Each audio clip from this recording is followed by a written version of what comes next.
Welcome back to my Pokemon Diamond Mono Ice type run, episode number 11. I'm circlecatzach, and in this episode we are going to be going through Mount Coronet.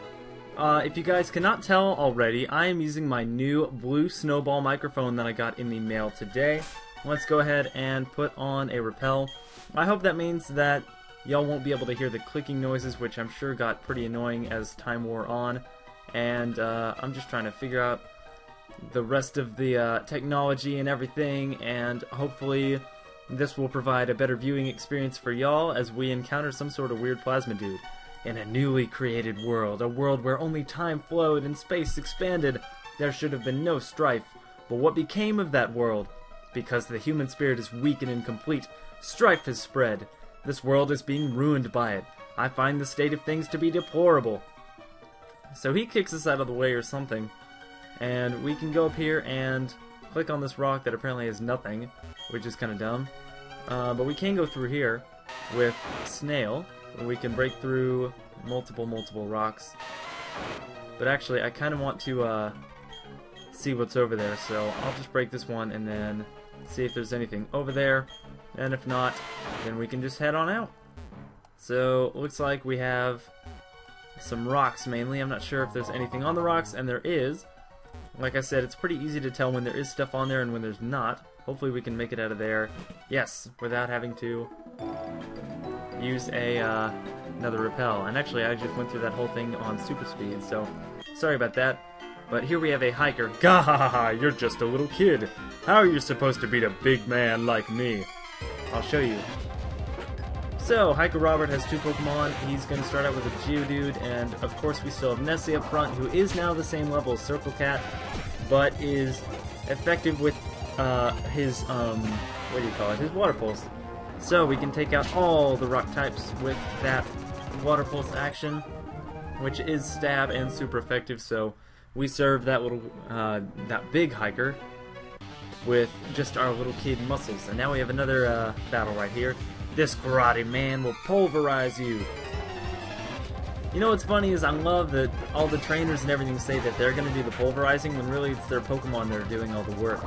But anyway, we have a Machop, and thankfully he gets taken out in one hit by that Water Pulse. So let's see if there's anything else over here. There is an item, and it is an X-Speed, so that wasn't really worth it. I liked the experience more, but there is an area over there that we can't get to yet. We need Rock Climb to get to it, and that is a long time coming. So here we have a hiker.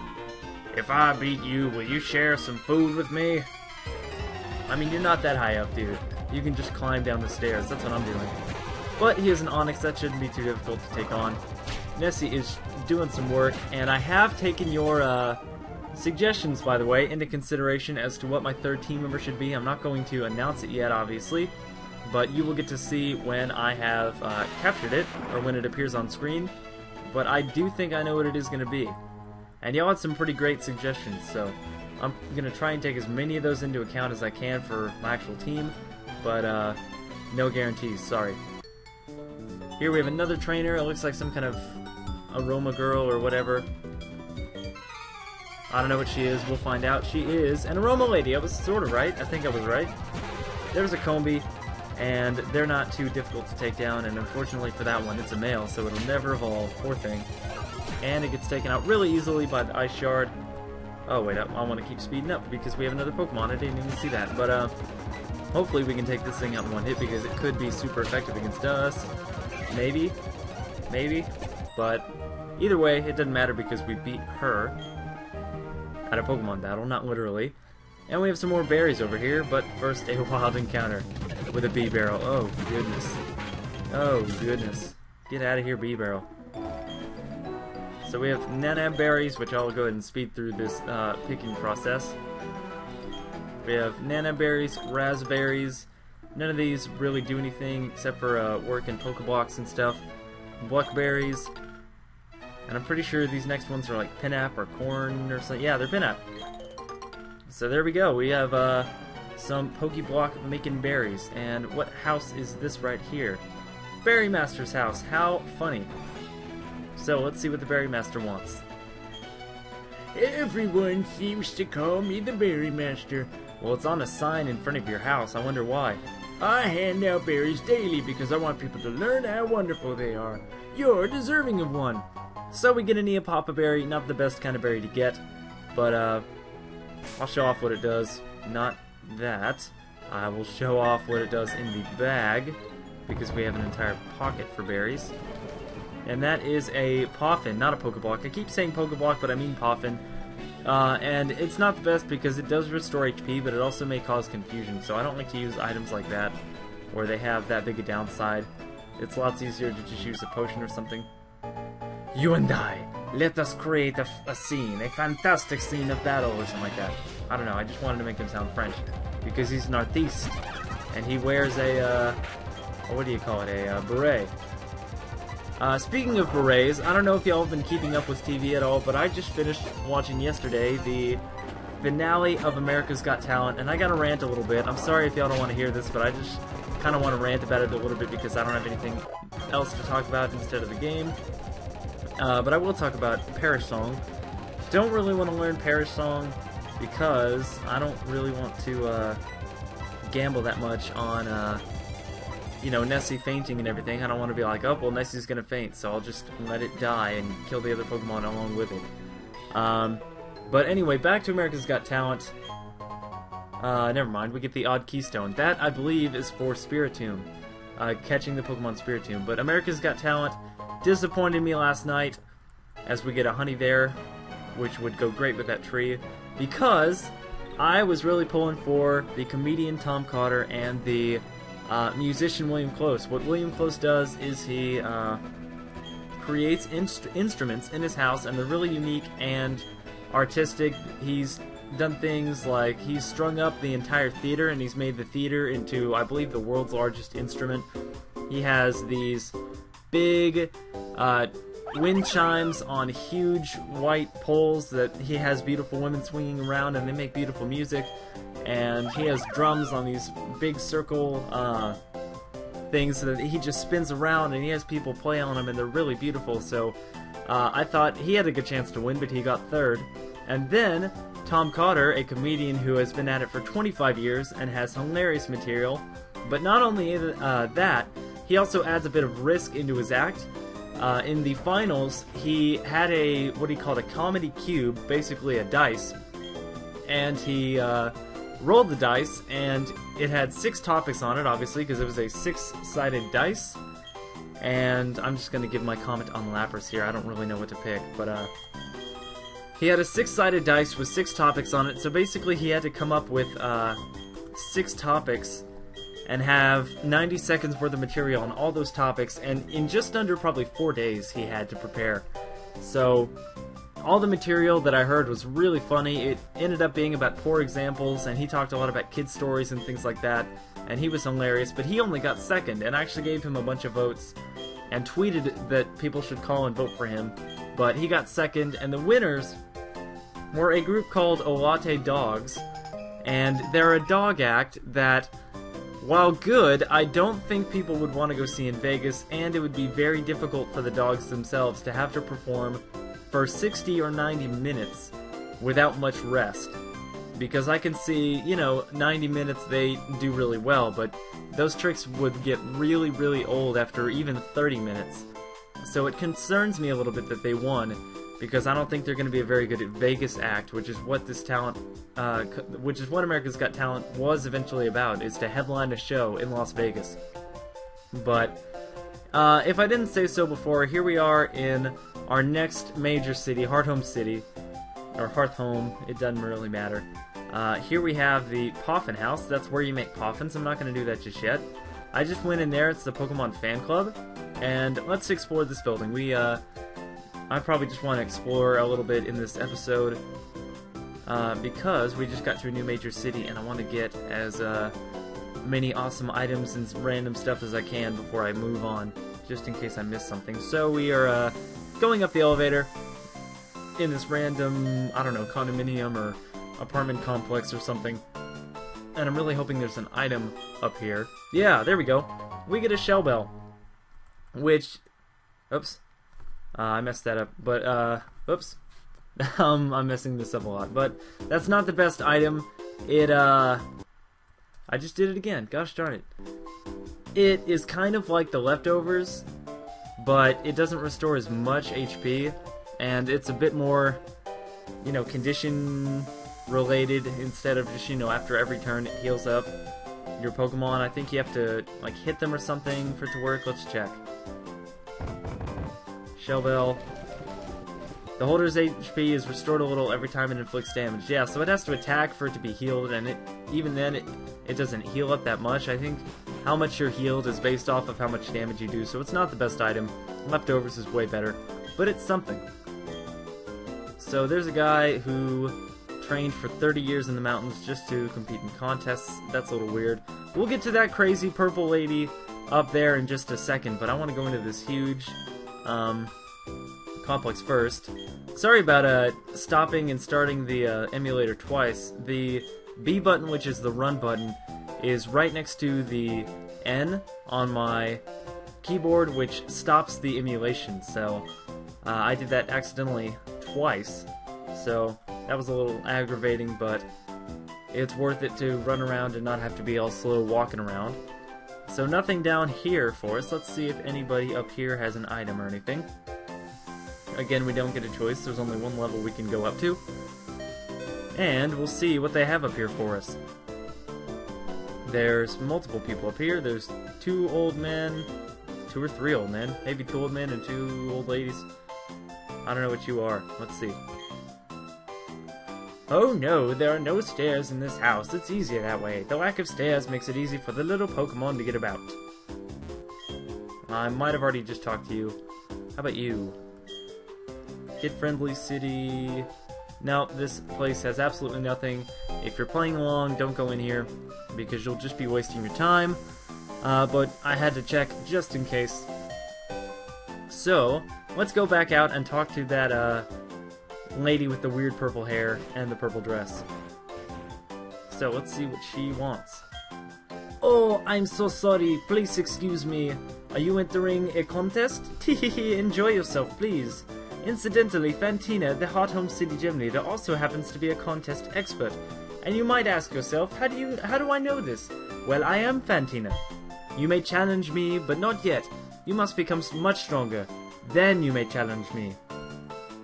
So, I gave her sort of French accent because, she is French in the anime, if I remember correctly, so... This is the contest hall, and here's some lady that we ran into earlier. Oh, my hero! And there's our mom. Oh, hi, Zach. Wait, no, really? Joanna is your mom? So you might be a contest star. Oh, I don't know about that. I've never spoken to Zach about contests. I'm surprised you two know each other, though. Oh, yes, that's right. I need to thank you for earlier. Please take this accessory. So we get another weird accessory called the glitter powder. Put that accessory on your Pokemon before a contest. It will lend a nice touch of sophistication and glamour. I'm a contest judge, so come join us for a different kind of fun. If you're unsure of yourself, we offer practice sessions. Okay, Joanna, I'll see you. So we figure out our mom's name and get some useless accessory item. Were you surprised to see me, Zach?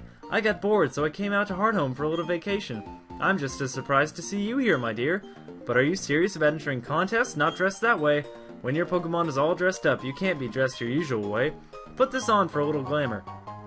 So we get a tuxedo, and if we want to do a contest, when we enter that little booth over there, it'll change us automatically into our tuxedo. But I'm not really going to do any contests if I don't have to. So let's go back out here and check in this house, because I don't think we've been in here. Hiya! Oh, you're a trainer? That means you're using Pokemon boxes. I love meeting end users. Oh, what's up? Why that astonished look? Oh right, sorry, there I go running my mouth again. My name's Bebe. You know, the Pokemon PC boxes? I'm the system administrator. So, if you go into your PC and you look at the Pokemon, the place where all your Pokemon are stored, and it says someone's PC, that will now be changed to Bebe's PC after you talk to her.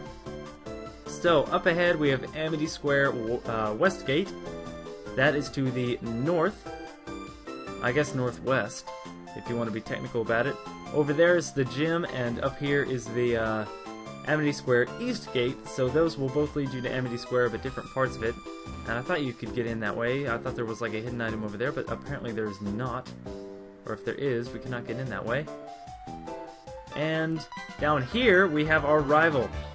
Ta-da! Kept me waiting again, Zach. Let's see how much tougher you and I have gotten right here and now. Hey, you're a trainer now. You're expected to be ready for a battle. No whining, no waiting. Let's get the show started. So I guess I'll get an extra long episode today because I didn't really plan to battle anybody. But here is Pokemon Trainer Bard, our rival. And he's going to start off with a Starly, which should be pretty easy for our Nessie, or our Lapras, or for either of our Pokemon really, because we have Ice Shard. But here we go, taking on that Starly, and hopefully this will take it out. It is super effective, and stab, boom.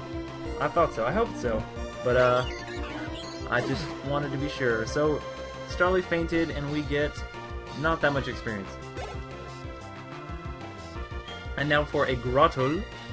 I'm definitely going to switch out because Nessie's part water, so let's go into Circlecat, who we haven't seen all episode. I might put Circlecat in front for the next one.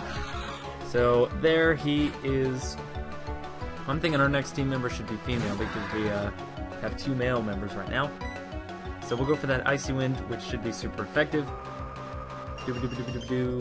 And hopefully that'll take it out because it's stab and we're 5 levels higher. No, but we will get the speed drop. But that doesn't really matter either because it's already slower. Grottle will go for the Absorb. That's not going to do very much damage.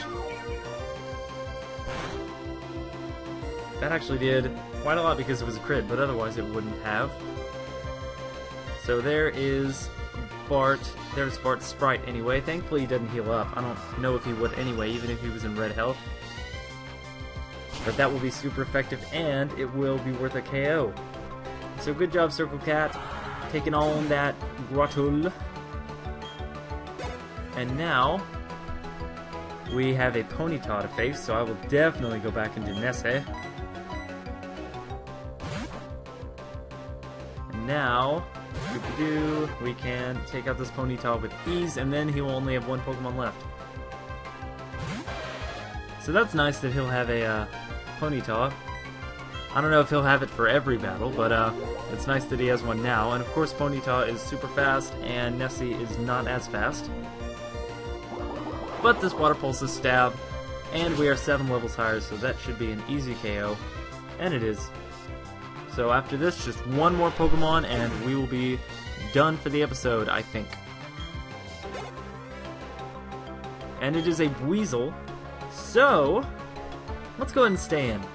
I don't know why we would switch out. So we will give Weasel, I think, a Body Slam. That's the best thing we can do, even though we're modest. I keep bringing that up, but if nothing else, we can get the Paralysis, maybe? No. But Water Gun is not going to be very effective. So hopefully he doesn't heal up, and another Body Slam will take him out. Oh, what the? We're in trouble? I like that. That was funny. But he goes for a Quick Attack. That's also not going to do very much damage. Only 7. And now the Body Slam should take it out. And there we go. Good job, Nesser. And we have defeated our rival with not very much trouble at all.